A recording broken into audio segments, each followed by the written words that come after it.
şefaat ya Resulallah deniliyor ya. Değil, şefaat ya Allah. Şefaat ya Allah. Resulullah'tan bile bir şey istemeyiz biz. Niçin? Çünkü Allah Teala diyor ki benden isteyin diyor. Benden isteyin. Dua tevhidle alakalıdır. Allah'ı tevhid etmeyle alakalıdır. Yaşayan bir kimseden bana bir bardak su getir. İstenebilir. Bana biraz borç ver. Sıkıntım var.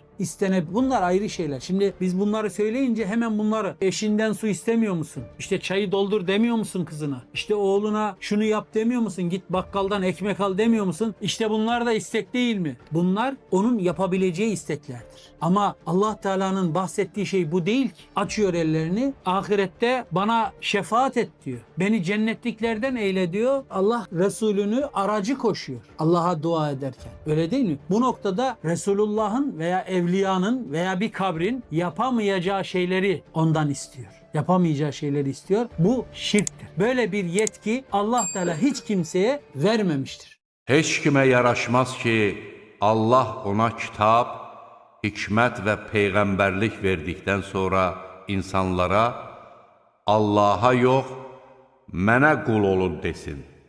Əksinə, bu deyər, öyrətdiyiniz kitabın və ondan öyrəndiyiniz şeyin sayəsində din xadimləri olun. O sizə mələkləri və peyğəmbərləri özünüzə tanrılar qəbul etməyi buyurmaz. Məyər o sizə, siz müsəlman olduqdan sonra kafir olmağı əmr edərmi? Allahdan başqa heç kəsə dua etməyin.